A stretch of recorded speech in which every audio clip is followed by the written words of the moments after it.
the sound of a wine glass shattering against a marble floor. 300 guests in silk and black ties go silent.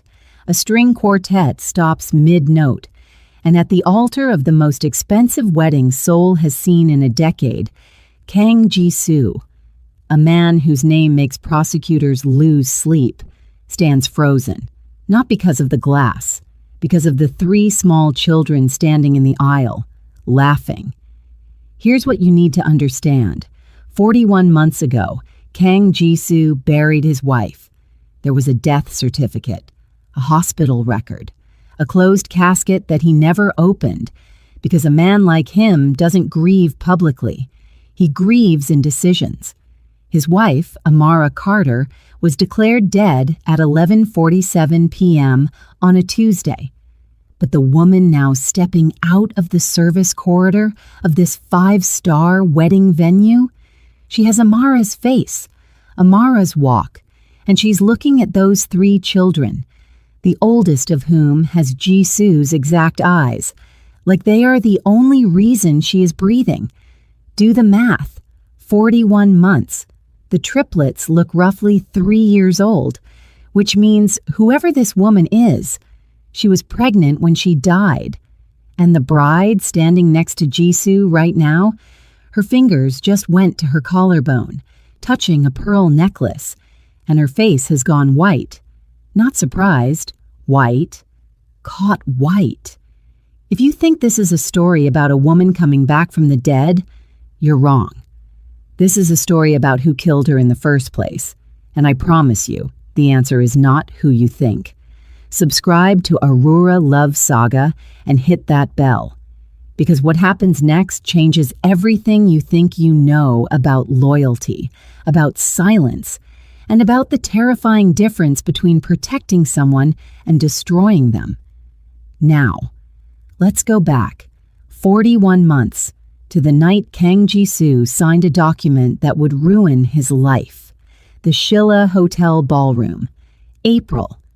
Cherry blossoms arranged in crystal vases worth more than most people's cars. Kang Ji-soo stood at the altar in a charcoal Tom Ford suit, and every person in that room was terrified of him. Not because he looked angry, because he looked like nothing. His face was a closed door. His posture was geometry, precise, calculated, revealing exactly 0. His hands were clasped in front of him, and if you looked carefully, which no one dared to, his left thumb was pressing against his right cufflink, adjusting it, rotating it, a habit so small it was almost invisible. Almost. The bride, Shin Yura, walked down the aisle like she was collecting a throne, ivory dress, cathedral train, a smile that had been rehearsed in mirrors for months.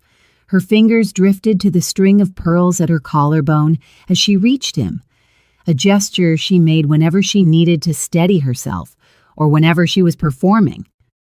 The officiant began speaking, and Jisoo's hand drifted to his inner jacket pocket, just for a moment, touching something.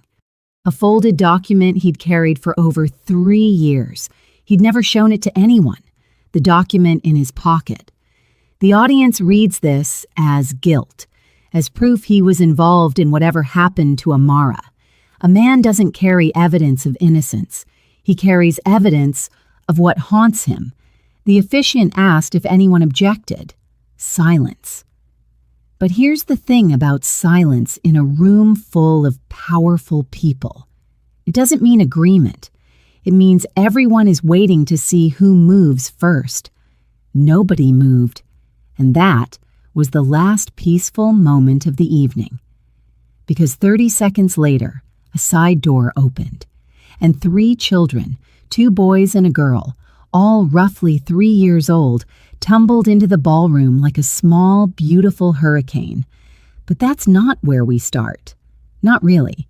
We start 41 months before this night, in a law office that smelled like old paper and new money. The first time Amara Carter met Kang Ji-soo, she thought he was furniture, not because he was still, because he was so deliberately placed in that leather chair, so architecturally composed that he seemed like something the interior designer had chosen to complete the room. Dark suit, dark eyes, a face that could have been carved from something expensive and cold.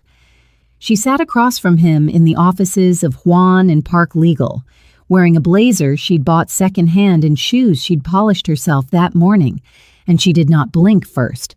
The attorney explained the situation with the mechanical sympathy of someone billing by the hour. Amara had been pulled into a financial investigation, not as a suspect, but as a material witness connected to a shipping company Jisoo's organization had quietly absorbed. Her testimony could either shield the organization or expose it. The simplest legal protection? A spousal privilege clause. Marry into the family. Testimony becomes inadmissible. A contract marriage, the attorney said. 12 months, full financial support, complete discretion. Amara looked at Jisoo. "And what do you get out of this?" she asked. His thumb moved to his cufflink. One rotation. "Legal insulation. So I'm a tool. You're a solution." He said it without malice, without warmth, like he was describing a chess piece. "I'm not asking for your opinion of me," Amara said, and her voice had a quality that made the attorney's pen stop moving. Quiet, but with the kind of weight that doesn't come from volume.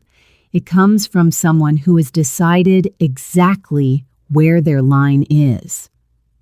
"I'm asking if you understand that I'm a person agreeing to this, not a piece being moved." Jisoo's thumb stopped rotating the cufflink. He looked at her, really looked, for the first time. "Noted," he said, and something in the room shifted. Not warmth, not yet, but the first recognition that this woman was not going to be a quiet signature on a quiet document. She was going to be a problem. The good kind. But you already know that's not how this ends. So let me tell you what happened next. And pay attention, because one detail in the next scene will change everything when you hear it again later. 3 months into the contract marriage, Kang Jisoo's penthouse had a sound it had never made before. Laughter. Not his, obviously. The man laughed the way statues sneeze, theoretically possible, never witnessed. Amara had a habit of cooking late at night, not Korean food, Southern American food, cornbread, greens, blackened catfish, the kind of cooking that fills a space with warmth whether you invited it or not. And she'd play music while she cooked. Low, soulful, the sort of thing that drifted under closed doors. Jisoo would sit in his study pretending to work and listen. He never went to the kitchen, never acknowledged it. But he started staying up later, working slower, finding reasons to be in the penthouse when midnight came around. One night she knocked on his study door. Didn't wait for permission. Walked in with a plate. "You haven't eaten since this morning," she said. "I'm not asking if you want it. I'm telling you to eat." There it was again. "I'm not asking." Her signature phrase. Her way of telling the world she had already decided. He stared at the plate. Cornbread, a small portion of braised greens, steam rising. "I don't eat at my desk." Then move to the table. He didn't move, but he ate at the desk, and he didn't adjust his cufflinks once. That was the crack. Not a dramatic one, not a confession or a kiss, just a man eating food a woman made because she noticed he was hungry. It sounds small. It was everything. And the thing about cracks is, they let light in, but they also let other things in, things that see the light and want to put it out. Later that same week, Jisoo sat in this very study past 2 a.m. The music from the kitchen had stopped hours ago. Amara was asleep, and Jisoo was signing a document, a transfer order. His pen moved with the precision of someone who signs documents that change lives and knows it. When he finished, he folded it once, placed it in an envelope, and locked it in his desk drawer. His face, illuminated by a single lamp, showed nothing, but his thumb found his cufflink, and it rotated. Again and again. Jisoo signed something that led to Amara's disappearance. He looks guilty. He looks like a man making a cold decision about a woman who just fed him cornbread. The document, by the way, said something very specific at the top, but we're not going to read it yet. Shin Yura had been part of Jisoo's world for 7 years before Amara's name ever entered it. And here's where I need you to pay attention, because Yura is not a cartoon. She is not a woman who twirls her hair and schemes in dark rooms. She is a woman who built her entire identity around one belief. She was the only person equipped to stand beside Kang Jisoo and survive. She'd grown up in the same circles, understood the alliances, the debts, the silent language of power that operated in boardrooms and backrooms across Gangnam. She knew which families controlled which judges. She knew which port agreements funded which politicians. She knew how to smile at a man whose hands were dirty and make him feel clean. And she had loved Jisoo, genuinely, in the way that people love someone they've studied for years, thoroughly, strategically, and with the absolute conviction that no one else could do it better.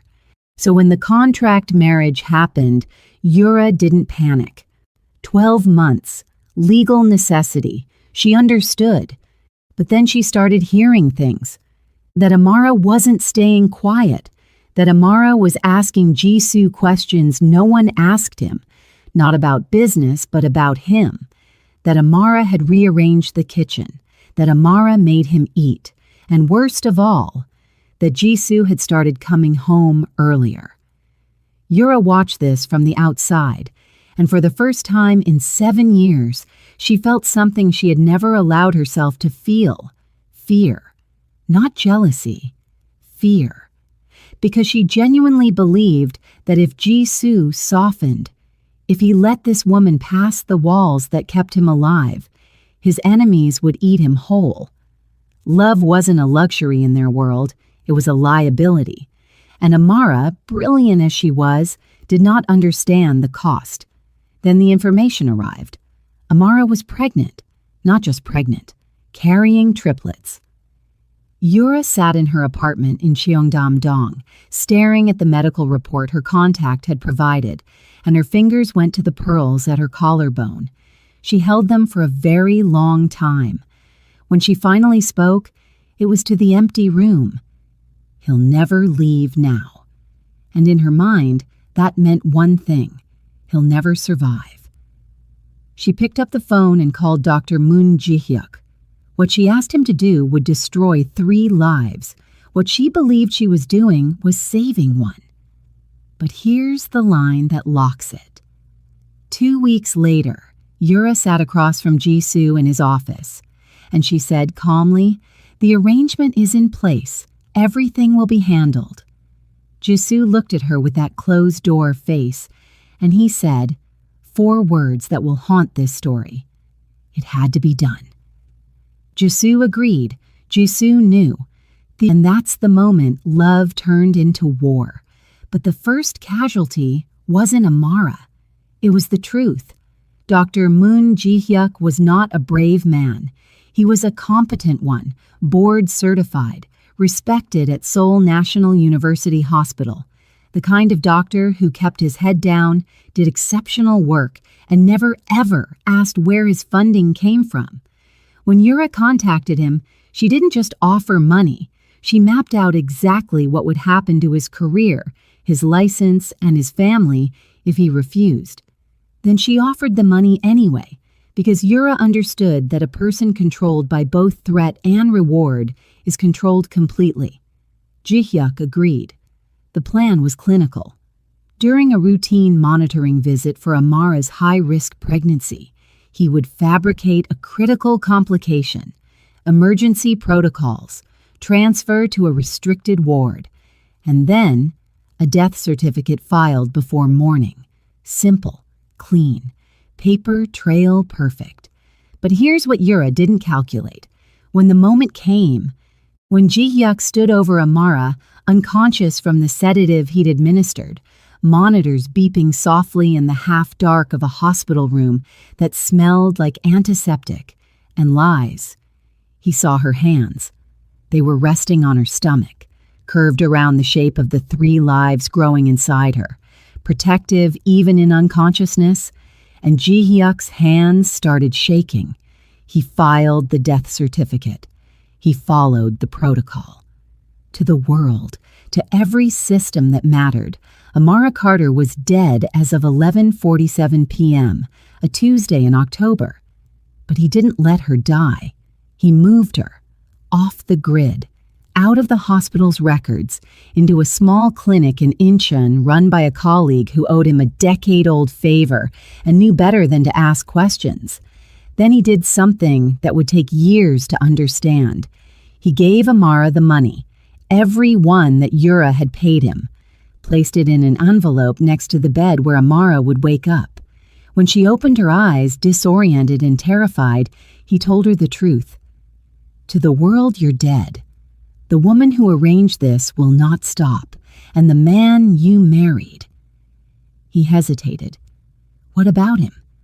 Amara's voice was raw. Ji-hyuk chose his next words, knowing they would be the cruelest mercy he'd ever deliver. He signed a transfer order for you. I don't know what he intended, but the woman who did this used his authority to make it happen. Amara's hand went to her stomach. Then I'm already gone, she said. She didn't cry.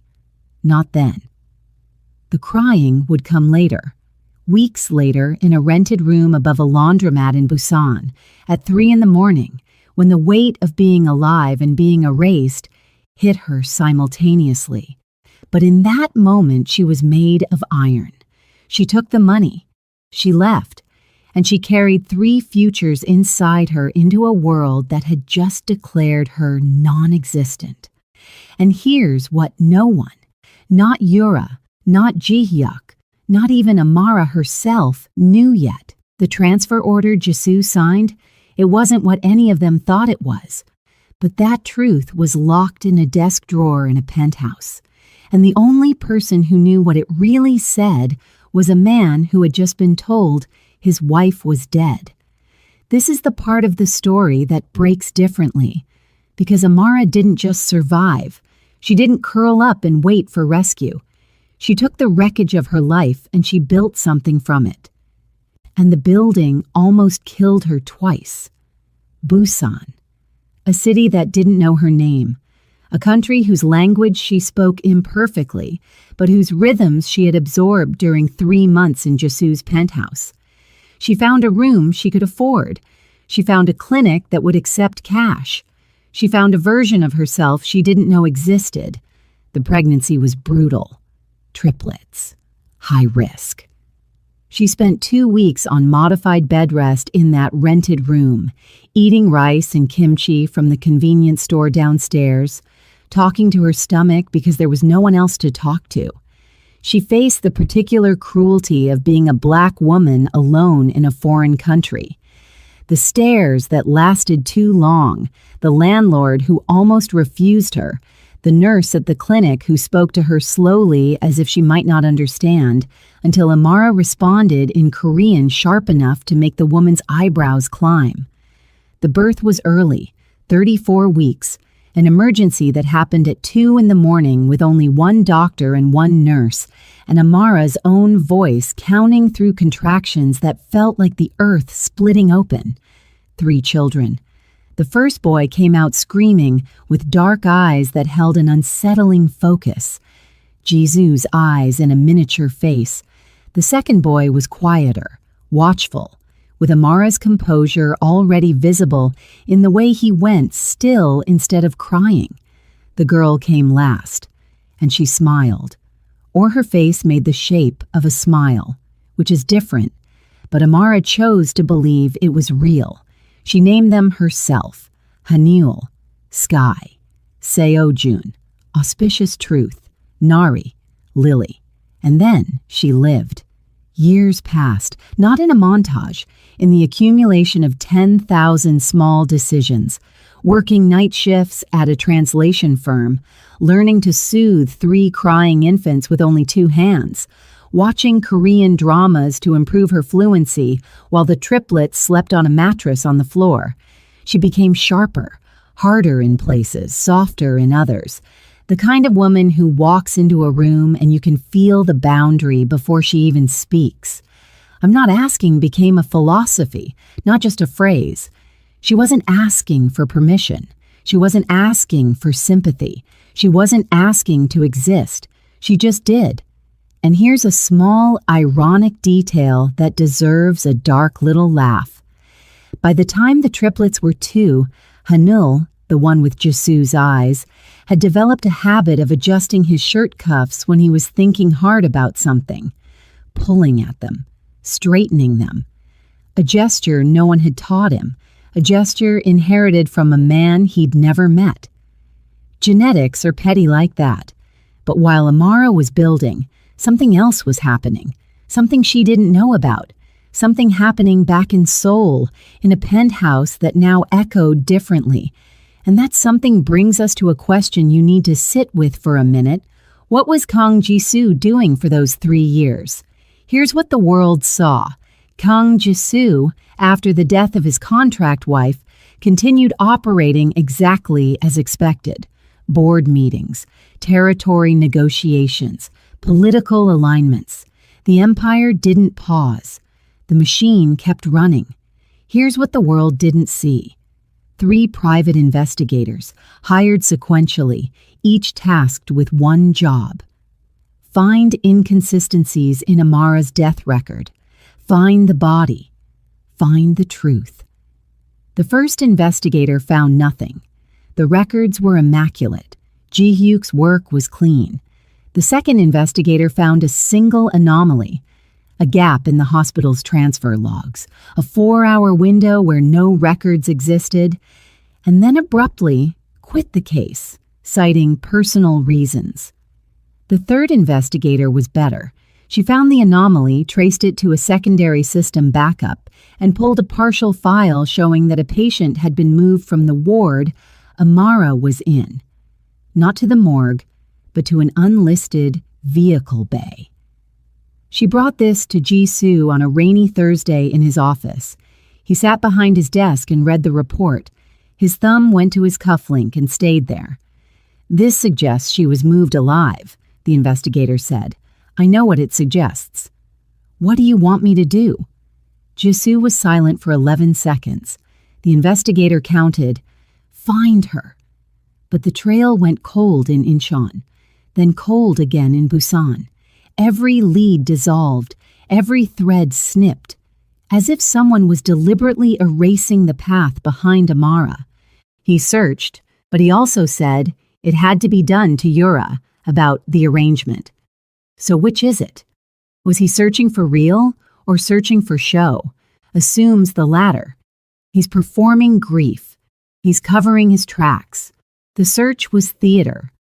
But the truth, the real truth, was simpler and more devastating than any theory. Jisoo had signed that transfer order because he'd received intelligence that a rival organization had identified Amara as leverage.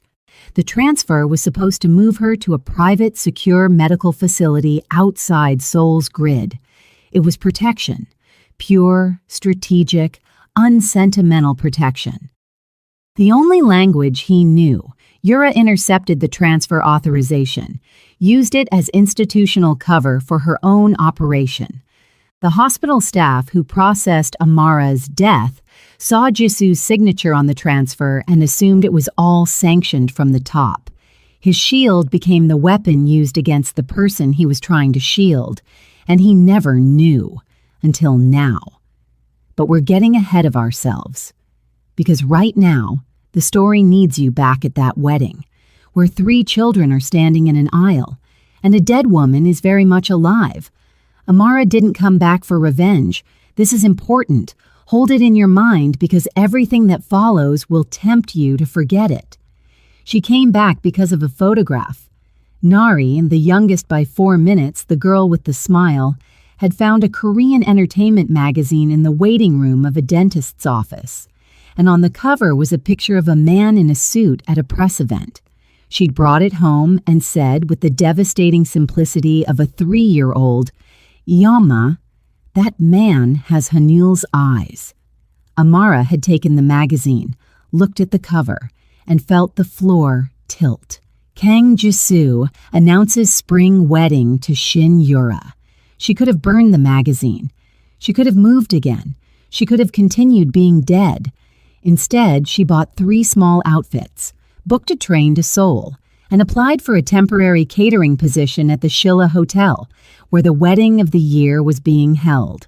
Not as a guest, not as a wife, as invisible. Amara isn't here to disrupt.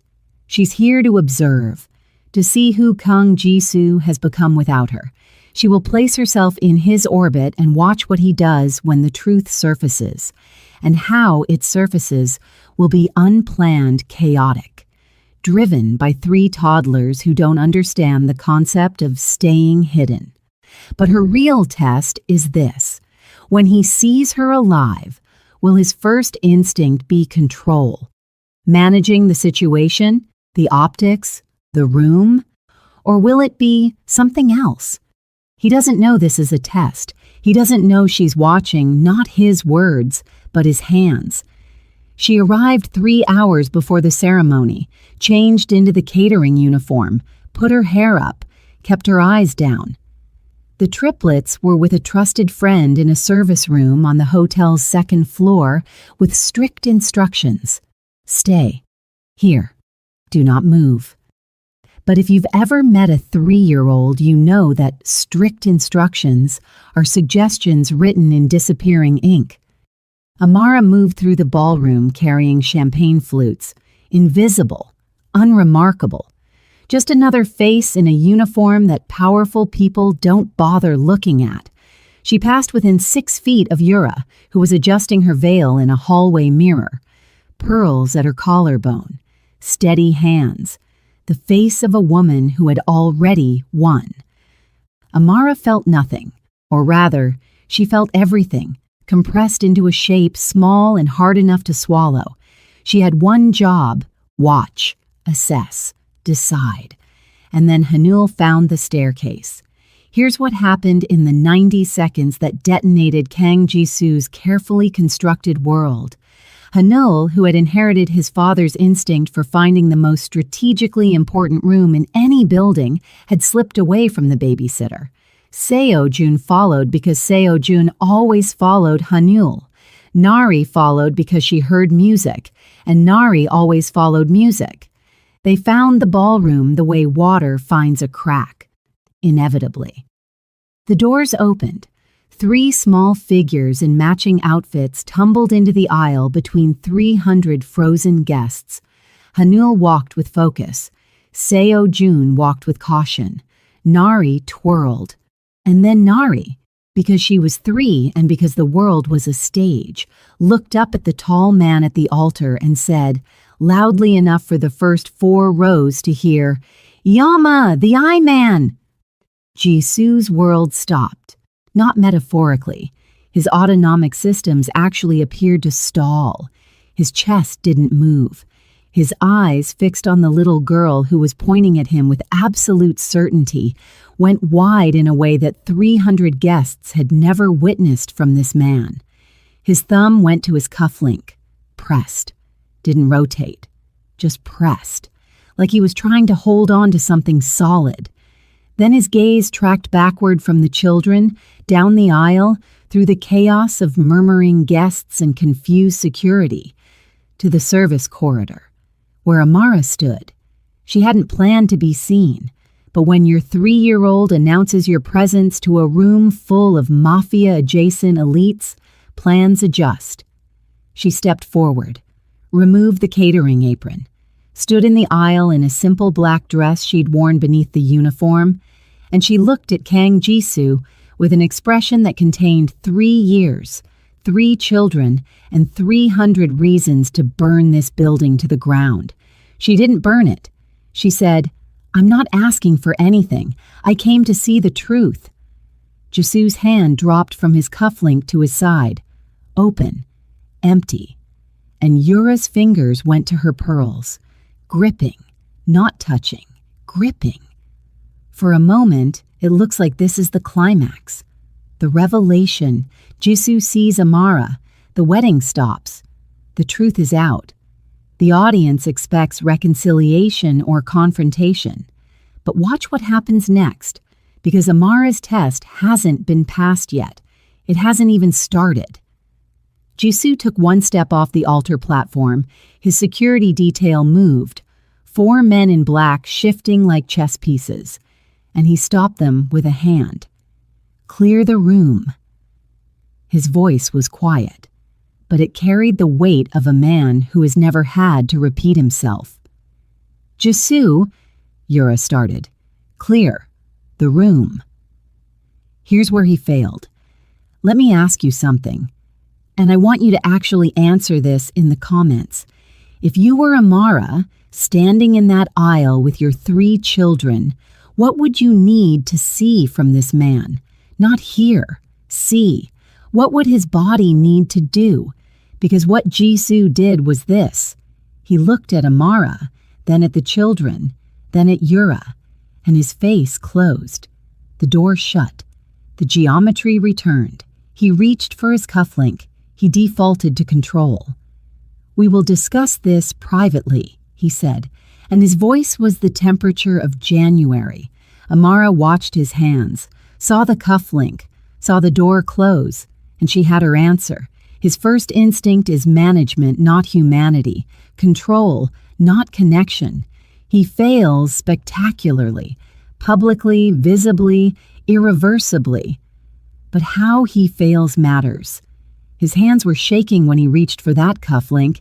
His voice cracked on privately so slightly that only Amara, standing 12 feet away with 3 years of studying absence, heard it.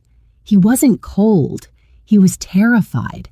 And terror in a man who is never afraid? That's data. The room Jisoo commandeered was a private suite on the hotel's executive floor. 12 minutes after the ballroom was cleared, he sat in a chair facing Amara, who stood by the window with her arms crossed, the triplets asleep on a sofa behind her, exhaustion having finally defeated their curiosity. Yura had been taken to a separate room by Jisoo's second-in-command, a woman named Kwon Mirai, who had the expression of someone cataloging everything she was witnessing for future strategic use. Jisoo spoke first. "How?" One word. Fractured. "Dr. Moon Ji-hyuk," Amara said. "He faked the death certificate, moved me out, gave me money, your money. Or rather, the money your fiancé paid him to make me disappear." "Yura? Yura?" Silence. "And the children." "Your children," Amara said. "Hanul, Seojun, Nari, 3 years old. They like rice cakes and cartoons and asking questions I can't answer, like why they don't have a father." Jisoo's thumb moved to his cufflink. Amara watched it. "Stop doing that," she said. He froze. "Every time you're afraid, you do that. Adjust the cufflink, lock down, disappear behind the suit." She took a step closer. "I didn't come back for the man in the suit. I came back to see if there's anyone behind it." And then she said the thing that shattered him. "I know about the transfer order, Jisoo. I know you signed a document. Ji-hyuk told me. So before you perform grief for me, tell me what you authorized." This is the moment Jisoo reached into his jacket pocket and pulled out the folded document he'd carried for 3 years, 4 months, and 11 days. He unfolded it, placed it on the table between them. Amara read it, and the room changed. The document is not a removal order. It is a request for emergency protective transfer, addressed to a private medical facility in Sejong City. It cites credible threat intelligence regarding the safety of a dependent individual within the Kang household. It is dated 2 days before Amara's death. It was never executed because the transfer was intercepted. Yura used the existence of this document with Jisoo's signature as institutional cover. Hospital staff saw his authorization and assumed Amara's removal was sanctioned from above. Every scene the audience replayed, Jisoo signing in the lamplight, his guilt, his "it had to be done," all of it recontextualizes. He wasn't authorizing her disappearance. He was trying to save her, and his failure to do so is the thing he's been carrying in his pocket for 41 months. "It had to be done," Amara said slowly, repeating the words Ji-hyuk had relayed. "That's what you said to Yura. The arrangement. It had to be done." "The arrangement was a port negotiation with the Hwang family," Jisoo said, and his voice sounded like it was being dragged across gravel. "We were restructuring shipping lanes. Yura handled the logistics. When she said the arrangement, she meant the deal. When I said it had to be done, I meant the trade concession." He paused. "I wasn't talking about you. I was never talking about you. Jisoo was never complicit. The guilty document was protective. The confirming conversation was about an entirely separate matter. The audience's framework for understanding the story fundamentally shifts." Amara stood very still. "Then why didn't you find me?" "I tried. 3 investigators. The trail was erased." "By whom?" "I don't know. But someone did know. And that someone was sitting in a room 2 floors below, touching the pearls at her collarbone and calculating whether the building had a service exit. When Jisoo's people brought Yura into the suite, she didn't crumble. She didn't scream. She walked in, sat down, and crossed her ankles. "Before you do whatever you're going to do," she said, "ask me why." Jisoo's jaw was granite. "I don't care why." "You should, because the reason isn't what you think." She looked at Amara, and for the first time her expression wasn't performance. It was exhaustion. "I watched 4 men try to stand beside Jisoo before you. Political allies, business partners, family-approved candidates. Every single one of them was destroyed. Not by Jisoo, by the machinery around him. The investigations, the pressure campaigns, the quiet elimination of anyone who made him seem soft or reachable." Her fingers touched her pearls, but this time, the gesture was slow, unconscious. "You were kind. You were visible. You made him come home early. And every intelligence contact I had told me the same thing. The Hwang family had already flagged you as a point of vulnerability. You were going to be used against him, and then you were going to be destroyed, not metaphorically." She looked at the floor. "I didn't pay Ji-hyuk to kill you. I paid him to make you disappear, because disappearing was the only thing that could save you from what was coming. And I couldn't tell Jisoo because Jisoo would have gone to war, and war would have killed him." The room was silent. And here's the terrible thing. The thing that makes this story more than a fairy tale. She wasn't entirely wrong. The Hwang family had flagged Amara. The threat intelligence Jisoo found, the one that prompted his transfer order, confirmed it. Yura's fear was based in reality. Her method was monstrous, but her diagnosis was accurate. For one moment, just one, sit with that. It looks like this is the end. Yura has confessed. Her logic is exposed. Jisoo now has the truth. The audience exhales, expecting the aftermath to be clean. Yura removed, Amara and Jisoo rebuilding. But Yura hasn't survived 7 years in this world by being a person who accepts defeat. "So what happens now?" Yura asked. "You leave," Jisoo said. "Everything you built through me is over." Yura stood, smoothed her dress, walked toward the door, and then she stopped. "The children don't have legal documentation connecting them to you," she said without turning around. "Amara Carter is legally dead, which means those 3 children in the eyes of Korean family law have no father and a dead mother. She turned just enough to show one eye. I wonder how long it takes a family court to rule on that. Yura weaponizes the very system she created. The fake death certificate becomes a legal weapon targeting the thing Jisoo just learned to value, his children. She left, and the war wasn't over. It had just changed shape. Yura moved fast. Within 72 hours, she had filed documentation with the Seoul Family Court challenging the legal status of the triplets.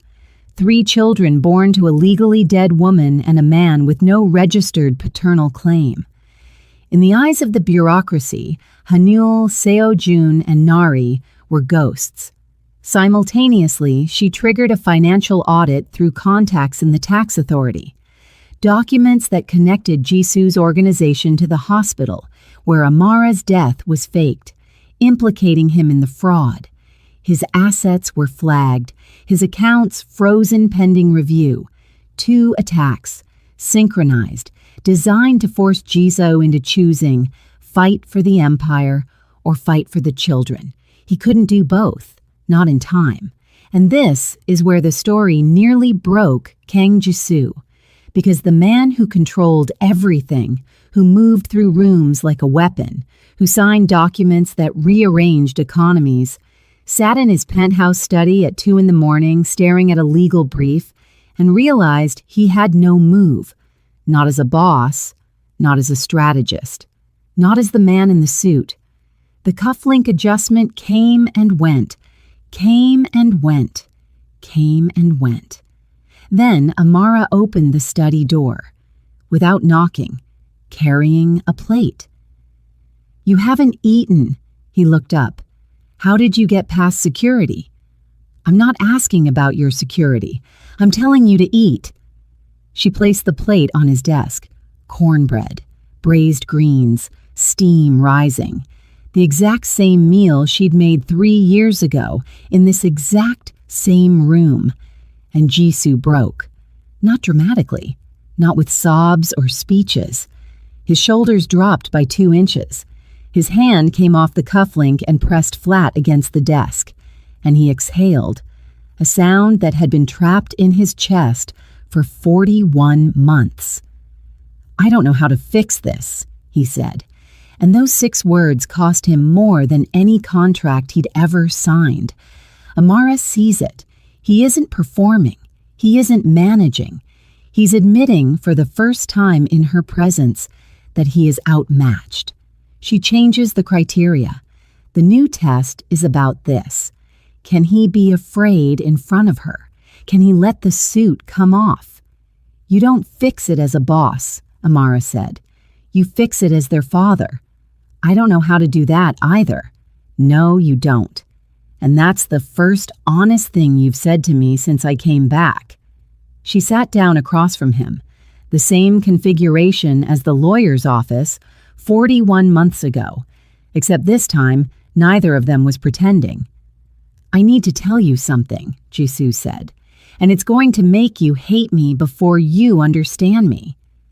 The contract marriage wasn't just to protect you." Amara's expression didn't change. "I know. You don't know all of it." He stood, walked to the window. Seoul glittered below like a circuit board, cold light, hot money. The legal case you were involved in, the shipping investigation. You were a material witness, yes, but you were also the only external contact who could connect 3 of my accounts to the port operations. Pause. Marrying you didn't just invoke spousal privilege. It moved you inside my legal perimeter. Anything you knew became protected, not because I was protecting you, because I was protecting the information you carried. He turned to face her. "I married you to keep my empire safe. You were, at the beginning, a containment strategy." This doesn't make him more sympathetic. It makes him less. The audience, who has just spent 10 scenes rooting for this man, now realizes that his original motivation was selfish, strategic, cold. He didn't marry her to save her. He married her to save himself. The cornbread, the the late nights, the crack in the architecture. All of that was real, but it grew from a foundation of calculation. Amara was quiet for a long time. "When did it change?" she asked. "The cornbread," he said, and there was something in his voice that sounded like a man confessing to a priest. "You fed me. No one feeds me. No one walks into my study without permission. No one tells me what to do, and you did all 3 in 60 seconds." He adjusted his cufflink once, then deliberately, visibly dropped his hand. "By the time I signed that transfer order, I wasn't protecting information. I was protecting you, but I was too late. And I was too proud to tell you that the reason I was protecting you was because I started from a place of using you. So you carried the document for 41 months. As what? Punishment? As proof that I tried, even if I tried too late, even if I don't deserve credit for trying." Amara looked at him for a long time, and the audience should feel what she's feeling, which is not forgiveness. Not yet. It's the first beat of something harder than forgiveness. Understanding. She understood why he became this man, not because he was born cold, because he was born into a world that killed warmth on contact, and he learned to survive by becoming the cold. Every cufflink adjustment, every closed-door expression, every calculated marriage and strategic silence. He wasn't a monster. He was a man who had been taught that love and survival were mutually exclusive. And he'd chosen survival every time until the one time it mattered most. "I'm not asking you to forgive me," Jisoo said. "Good, because I'm not offering it, not yet." Amara stood. "But I am offering something else." "What?" "A chance. Not for us. For them." She nodded toward the hallway where the triplets were asleep. "You don't get to be a husband first. You earn that. You start as a father, and fathers don't control. They show up." The legal war that followed was the kind that doesn't make headlines, but rearranges entire ecosystems. Yura's challenge to the children's legal status required Amara's death certificate to be investigated. The investigation required Dr. Ji-hyuk's testimony, and Ji-hyuk, who had spent 3 years in silence, finally spoke. Every piece of Yura's architecture came apart. The bribed hospital records, the intercepted transfer, the paid contacts. The financial audit she'd triggered backfired when investigators traced the paper trail, not to Jisoo, but to accounts Yura had established under shadow entities. Her allies evaporated. Her social standing collapsed. The families who had supported her because she was useful recalculated and found her expensive. But here's the price Jisoo paid. To legally establish paternity and protect the children's status, he had to open his organization's financial structure to judicial review. Not all of it, but enough. Enough to cost him 2 major port agreements, 3 political alliances, and the cloak of untouchability that had protected him for a decade. His lawyers begged him not to. Kwon Mireille, his second-in-command, told him flatly, "This will take 5 years to rebuild." Jisoo adjusted his cufflink, looked at it, and then for the first time anyone could remember, unfastened the cufflink and set it on the desk. Then we rebuild. The impossible test, the one Amara set without him knowing, is answered, not with power, not with a speech, with sacrifice. He trades a piece of his empire for his children's legal existence. He trades untouchability for fatherhood.